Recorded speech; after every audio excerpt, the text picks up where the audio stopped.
Okay guys, ito na. Susubukan natin itong pa-incline. Naka-set up ako as a dual motor. Tapos, sports mode.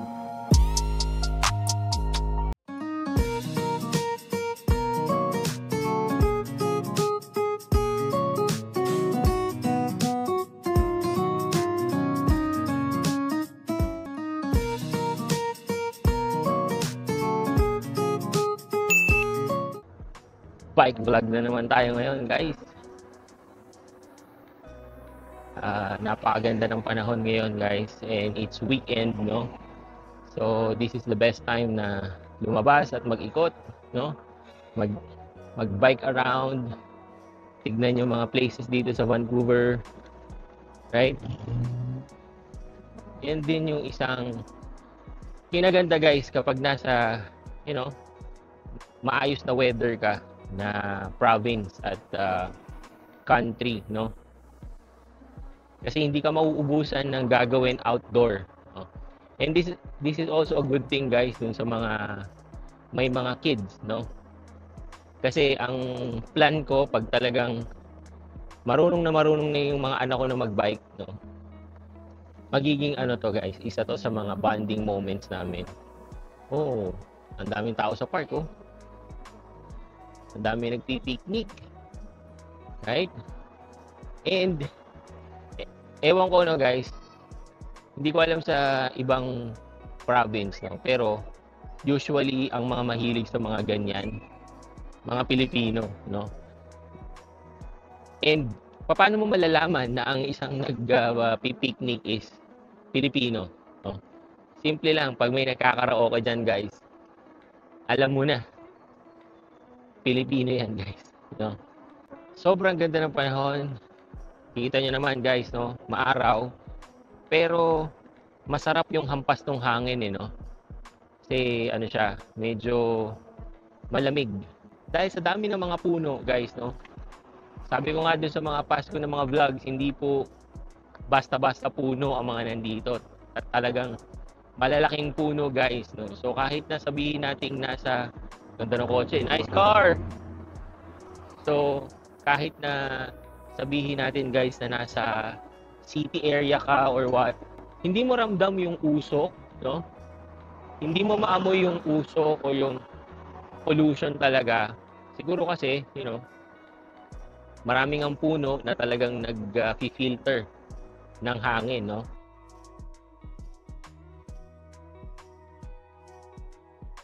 And yung sabi ko nga kanina guys, 'di ba? Na yung sa may mga kids, 'di ba? Kasi ngayon guys na nasa era tayo ng technology, hindi maiiwasan na yung mga bata is mahumaling talaga sa gadget, 'di ba? Na lagi na lang nasa cellphone, nasa TV, and hindi maganda 'yon, guys, no? Kaya kaming mag-asawa, we are constantly looking for reason or activities para sa kanila para hindi sila laging nasa gadget, no? At hindi sila laging nasa screen kasi guys hindi maganda 'yon para sa kanilang growth, no? So I think yung biking is one of the best escape dun sa mga ganyan, no? Nakikita nyo to guys, itong sobrang pababa na to, 'di ba?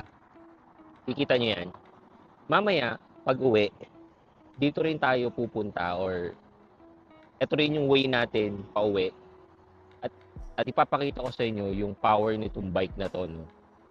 Kaya ko rin siya talagang nagustuhan, 'di ba? So, pag-uwi, sobrang pataas 'yan, sobrang tarik, guys. At susubukan natin yung power nitong bike natin. Okay? So, for now, baba muna tayo. So, for today, guys, ang pag-uusapan nga natin is about dito sa aking bike, no? Kasi may mga nagme-message sa akin, guys, na ano daw yung bike ko, 'di ba? Ano daw brand at bakit ko daw 'to napili, 'di ba? So yan yung ikukwento ko sa inyo at yung pag-uusapan natin kung bakit ko napili itong e-bike ko na 'to, 'di ba? Dito kasi sa Canada, guys, talagang ang daming magagandang lugar na pwede mong ikutan, lalo na pag nakabike ka guys, no? So kaya sa akin talagang ang tagal ko rin naghanap ng possible na bike, no? So ito, tingnan niyo to, parang off-road feel eh. Yan. Pero dahil naka-fat tire tayo guys, okay lang yan, no? Kayang-kaya ng bike natin yan, di ba? Kumbaga mas makapal yung ating gulong, okay? At hindi siya mabigat kasi nga this is e-bike, no?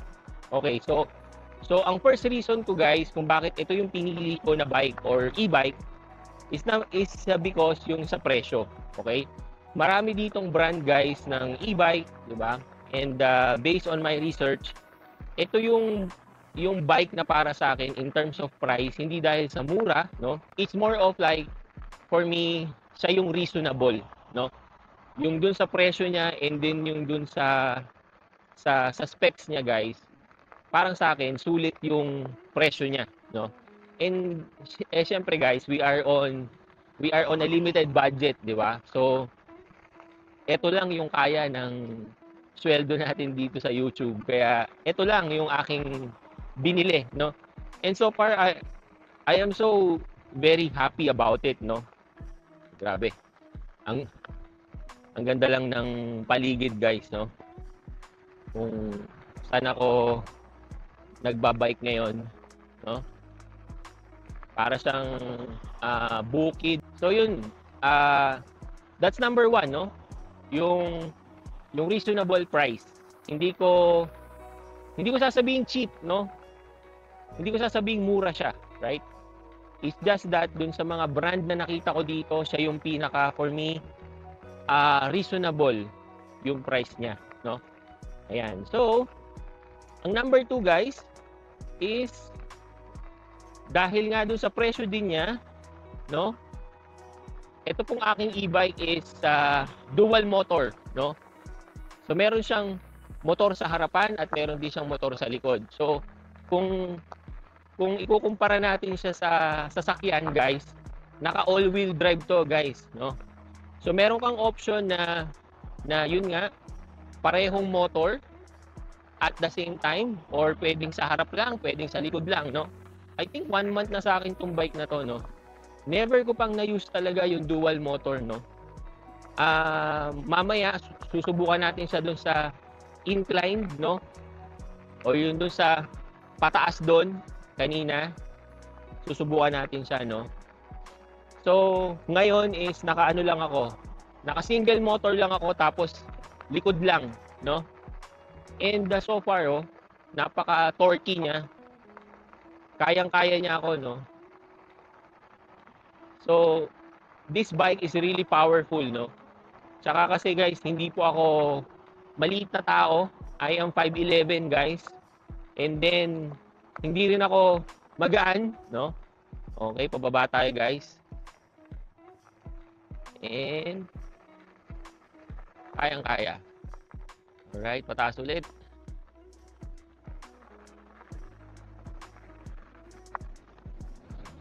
There you go. Kayang-kaya. Yun yung isa sa hinanap ko sa e-bike, no? Yung dual motor niya. Right? Para talagang wala akong magiging issue sa bigat ko, 'di ba? Tsaka dun sa mga terrain na papasukin ko, no? Kasi nga, guys, dito sa Canada, marami pong park, no? Maraming roads na tulad nito, 'di ba? Okay, so nandito tayo ulit sa mini bridge, right? At ipapakita ko lang sa inyo, guys, yung itsura ng ating e-bike, no? Yan, guys. So yan yung ating bike, oh. Lankeley. Yan. Okay. So yan yung sabi ko na dual motor siya. So meron sa likod, meron din sa harap, right? Disc brake, tapos meron siyang suspension, okay? Dual disc brake. So yan yung kanyang monitoring system. Tapos meron siya ditong parang rack. Pwede ka ditong mag-angkas or pwede kang maglagay dyan ng mga gamit and everything, no? Ayan. So syempre, Shimano shifter, 7 speed. Okay. So yan. Ito ang sobrang gandang view na may konting bike. Napaka-smooth niya gamitin at mararamdaman mo talaga yung pagka-torque niya, no? Or yung power na pwede niyang ibigay, no? In terms of the battery, guys, naka-Samsung siya pero pa-flash ko na lang sa screen yung full details, no? If you are interested on this bike din, para meron kayong guide at meron kayong information about this bike, no? Papakita ko na lang sa screen. Yan. So, yun yung pangalawang reason, guys, kung bakit ko to pinili out of other brands, no? And yung number 3 para sa akin ang pinaka-importante, no? Yung number 3, guys, is yung after sales support, no? Sa kahit anong gadgets na kinukuha ko, guys, binibili ko, I make sure na merong magandang after sales support, no? Kasi, guys, of course, technology yan, gadget yan, prone yan na masira, no?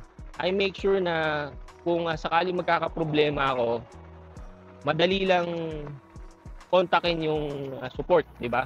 Tulad, guys, nung mismong araw na pinik up ko doon sa shop, guys, along the way, malapit na ako sa bahay, no, guys, a few kilometers away na lang sa bahay, no?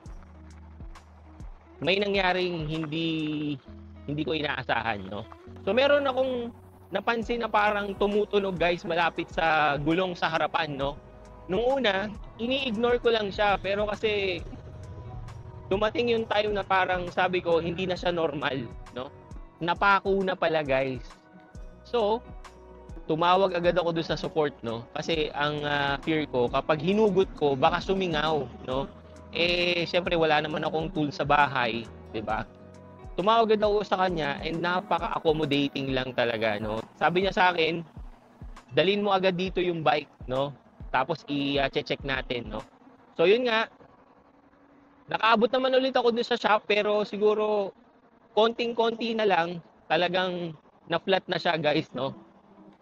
So, sakto lang din talaga. So, inayos niya yung gulong, pinatch niya and everything. And then, nakauwi ako ng bahay ng safe, no? Pero, napansin ko nung the next day, sabi ko parang nababawasan yung hangin, no? So, tumawag ulit ako sa kanya at ang sabi niya, sige, observe it for 1 day. Kapag same pa rin, balik mo rito sa shop, no? So, yun nga nangyari, still, nababawasan pa rin ang hangin, guys, no? Pagkarating ko dun sa shop, walang naging issue, guys. Pinalitan niya ng bago, no? Tapos yung luma kong gulong, guys, inayos niya at ang sabi niya sa akin, that is your reserve, no? Sa'yo na yan, free of charge, guys. Wala akong binayaran.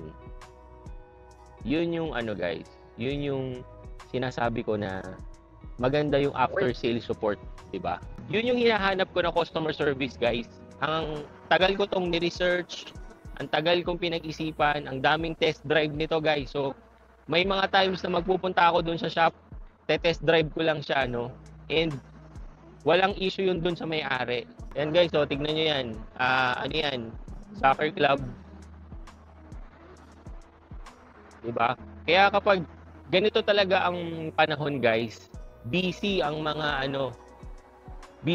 bata sa mga ganyang outdoor activities, no? And for me, that is really, really important, no? Huwag nating hayaan yung mga anak natin na ma-addict sa gadget, no? Gadgets are good, no? Gadgets can help development of our kids. Pero pag sobra, no? Naniniwala ako na kahit na anong sobra masama, no? So, dapat alalay lang din tayo lagi bilang mga magulang, no? Tingin ko lang, guys, dito sa Canada, mabilis ang iitim dito. Kasi hindi mo napapansin yung sinag ng araw, 'di ba? O yung init kasi nga malamig yung simoy ng hangin, no? Pero hindi mo napapansin, nabibilad ka na sa araw, no? And before you know it, nog-nog ka na.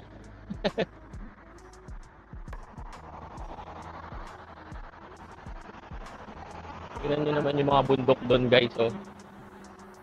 Tignan nyo naman. Isipin mo, nasa major ka na city, nagbabike ka, tapos ganyan yung iyong view, no? Makikita mo yung mga snow caps. Nakakatuwa lang. Kaya yung mga ibang mga friends ko, ganda naman ng flowers, di ba?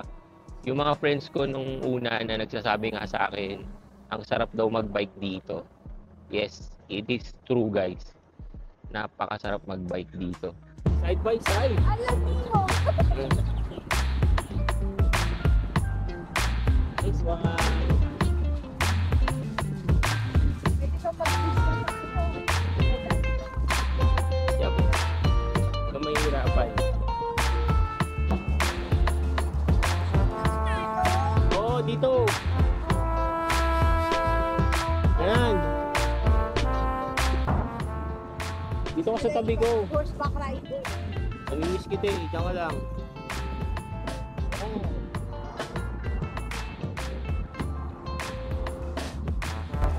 Go!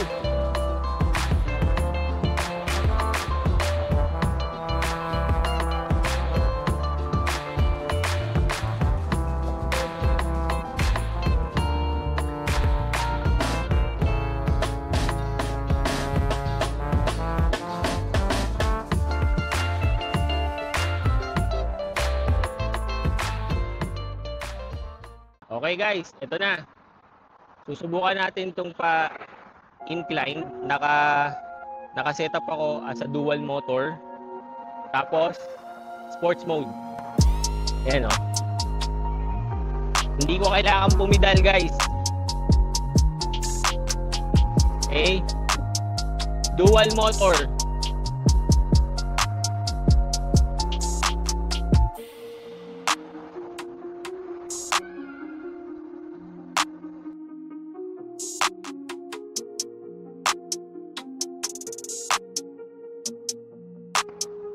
And I'm here.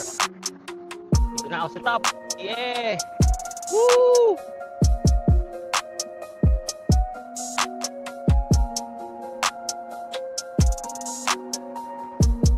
Sobrang swabe, guys.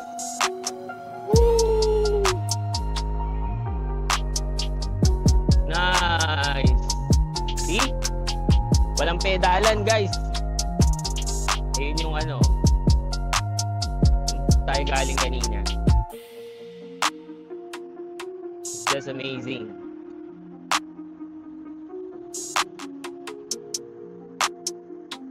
There you go.